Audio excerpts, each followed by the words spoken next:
Do you think this could be a trap? Well, we have to investigate the court at some point, right?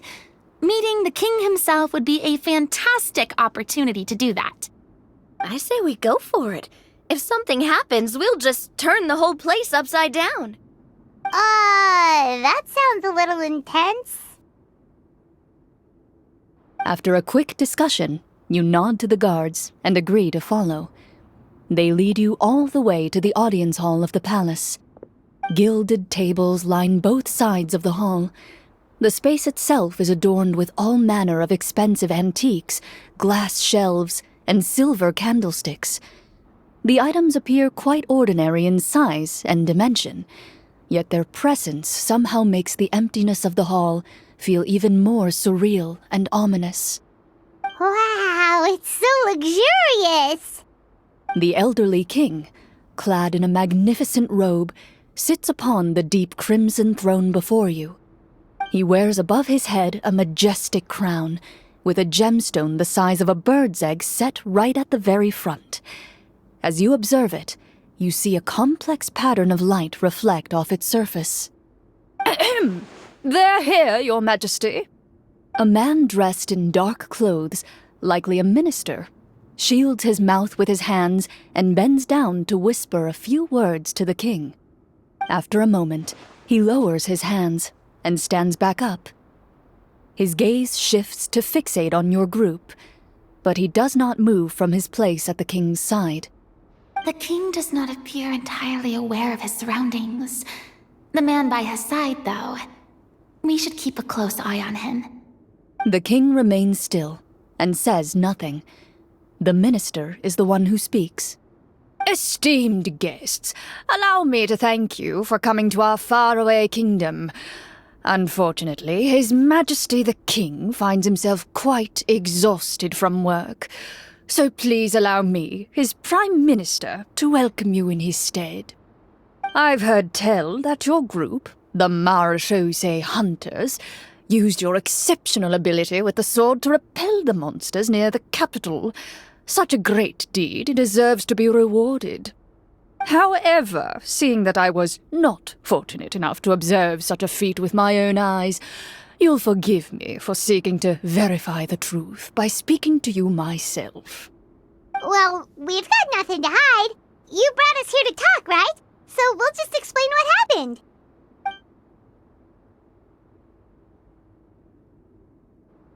The golem's blades were so powerful, they could cut down trees in a single swipe. It took a lot of effort to defeat them, even for trained swordsmen like us. Well, that was enough details, right? Believe us now? Your account does indeed match those of the survivors. Since you were the ones who defeated the monsters, that must mean you are also in possession of the treasure they stole?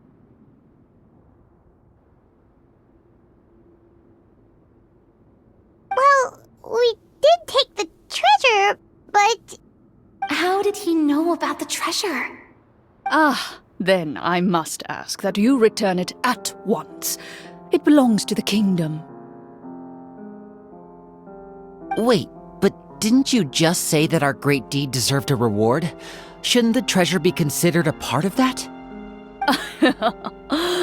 Yes, that was indeed what I said. But you seem to have forgotten a very important distinction.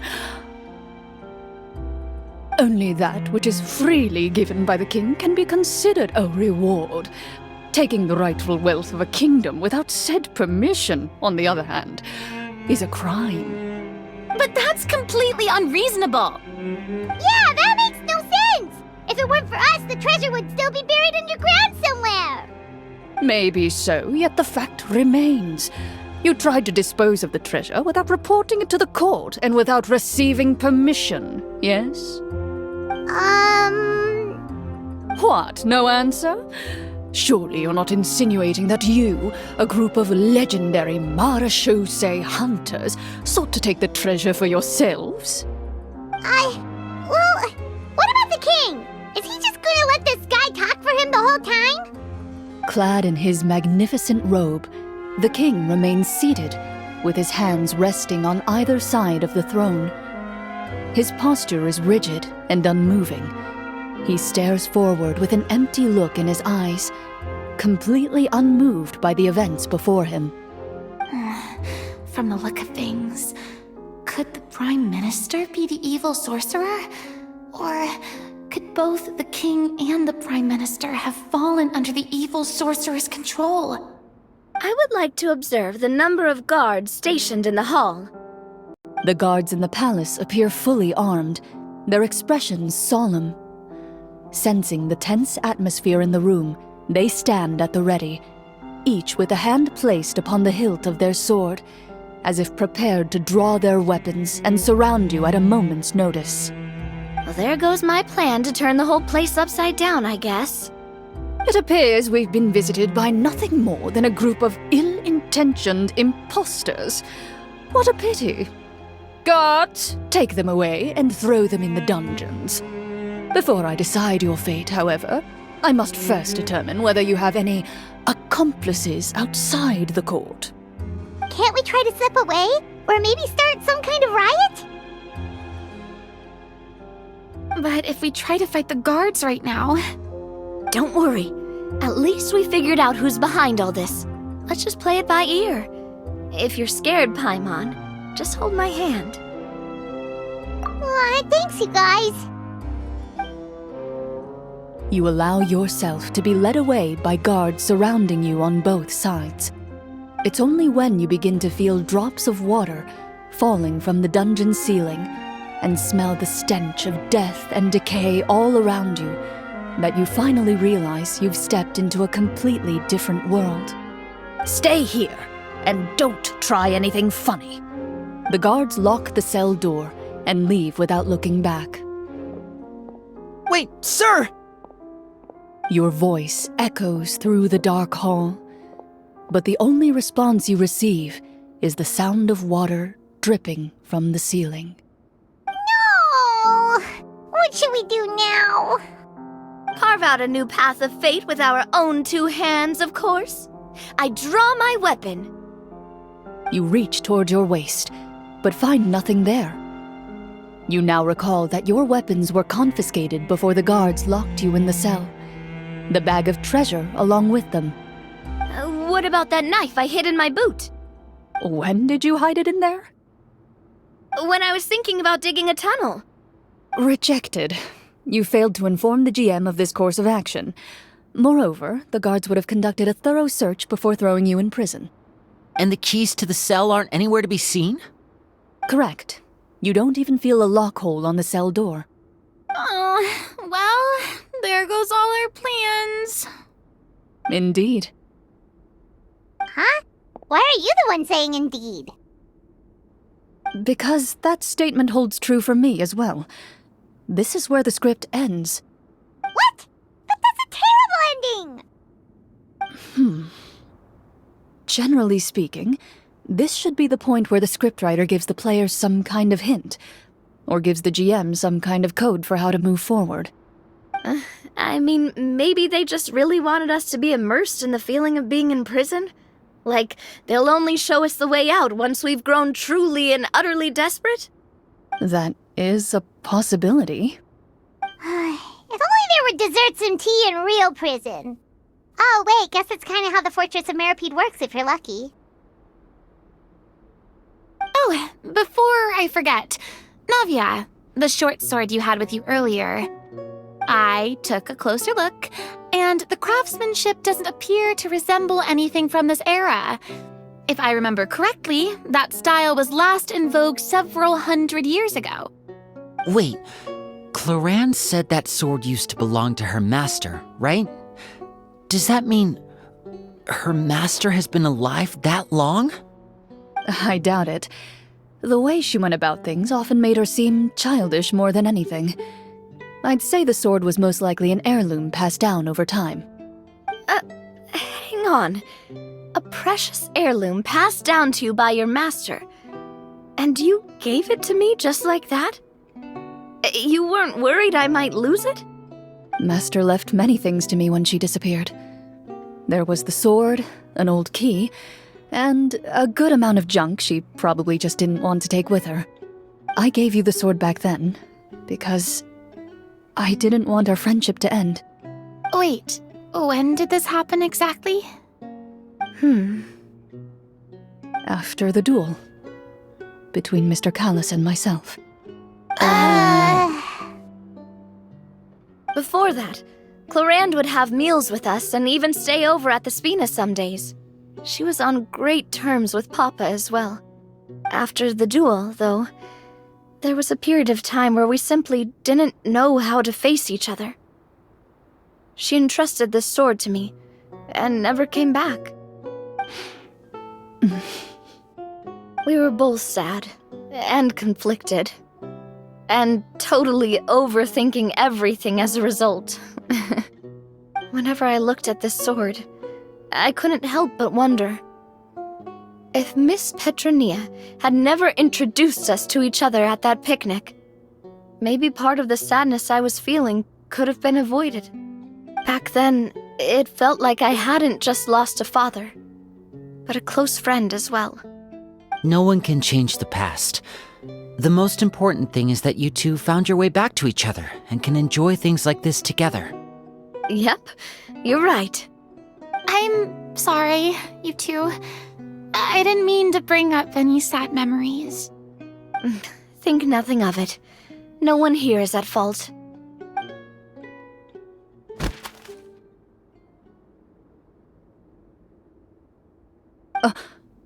Huh?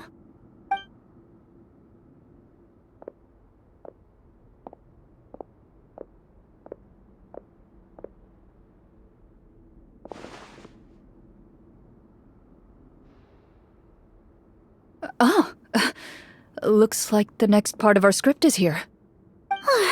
Perfect timing. The situation was really starting to get desperate. And not just because of the prison thing. From Clarenne's face, I really can't tell if it's good news or bad news. Water continues to drip from the ceiling. In this lightless dungeon, you lack a reliable way to tell how much time has passed. Eventually, you get used to the unpleasant odor of straw, mold, and rust, and find yourselves alternating between fits of drowsiness and despair. Suddenly, you hear footsteps outside the door. Heads up, everyone. Someone's coming. Gather close, everyone, and keep your voice down. Who are you? I work as a guard in these dungeons, but my true identity is the same as your own. I'm also a marechaussee hunter. Huh? Shh! I've already sent away the other guards, but if we make too much noise... I understand, but how can we be sure we can trust you? The king has issued a formal decree.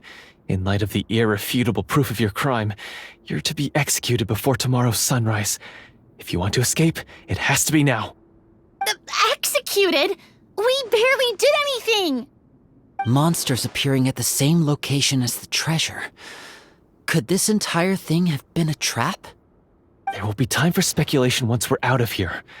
As for my identity, I have no way to prove that to you just yet. Infiltrating the capital was difficult, and finding a chance to speak with you has taken a lot out of me. I could go on, but I think we can all agree that now is not the time for details.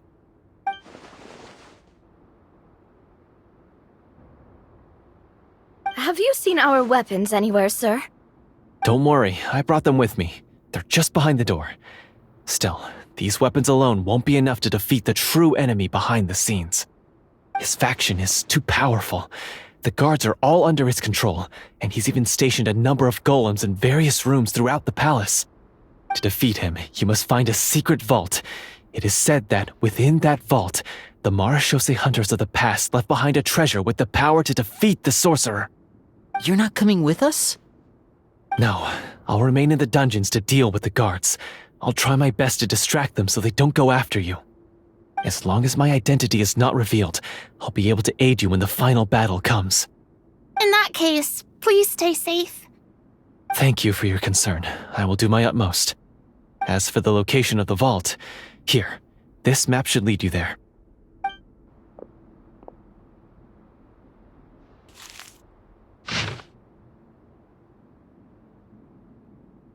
Got it. All right, once I open the door, remember to stick close and refrain from making any noise. I'll lead you out of here as quickly as possible. You now have the chance to restore the honor and legacy of the Mara Shosei hunters. So please, get out there and reclaim what's ours. And be sure to exercise caution. With the help of the guard, you successfully escape the dungeons. Your sense of despair and anxiety both seem to fade as you continue your quest. This should be the place marked on the map. This bit of rock certainly looks suspicious. Well, I'd say an investigation's in order then. Plus, if all else fails, we can just blow it up.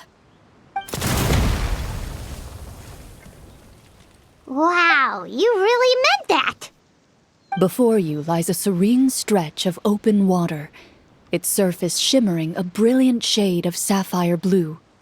Well, guess this means it's time for a swim!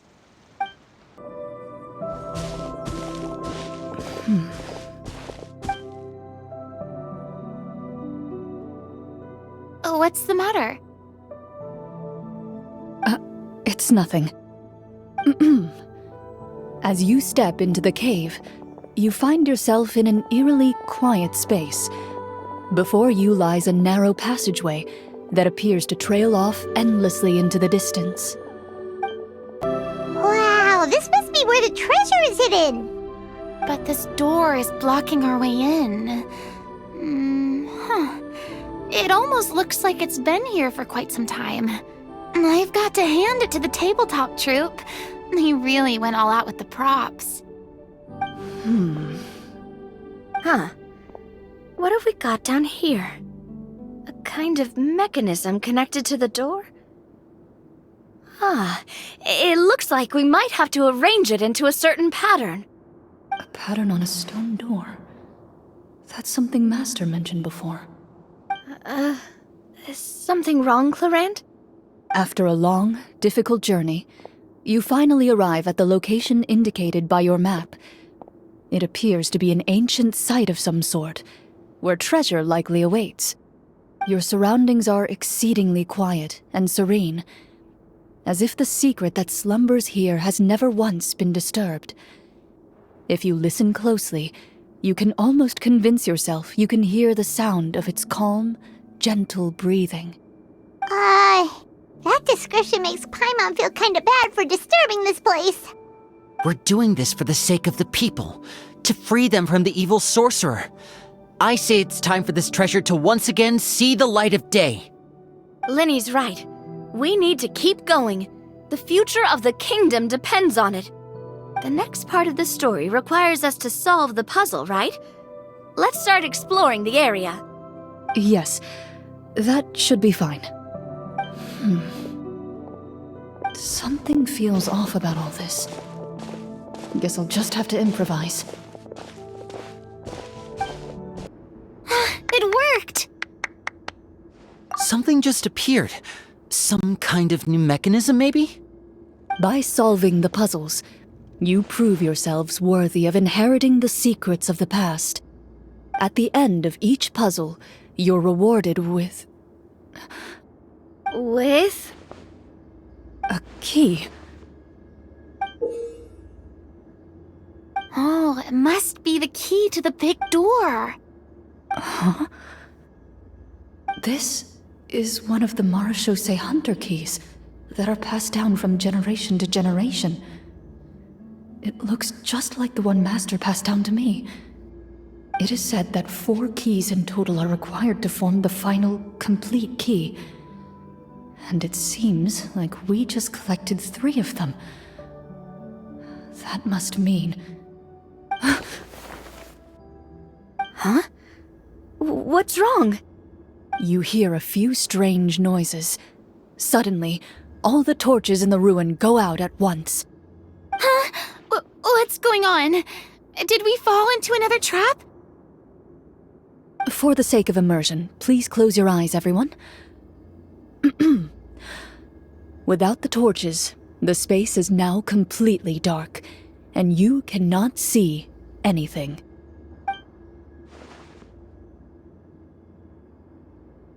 But Paimon can still see a little bit over here. Oh, right, sorry. Suddenly, you hear the sound of footsteps pierce through the darkness. There's someone else here. Oh, this is so unsettling. I can't see anything. I've been discovered then. Wait, that voice, it's... You recognize the voice as belonging to the guard who led you to this place. It appears he now covets the treasure for himself and has come to stake his claim. Oh, so this is just part of the script. Then I can probably relax. Well, if we can't see anything, that means we can't fight to the fullest of our abilities. Should we retreat for now? Judging by the way he's holding his sword, he must be a real marechaussee hunter. But this isn't part of the script. Retreat? That's not the hunter way. If it's dark for us, then it's dark for him. We choose to fight. Your choice is noted. Please keep your eyes closed until I tell you the torches have been relit. This battle will be in the dark. You got it! Well then, let us begin.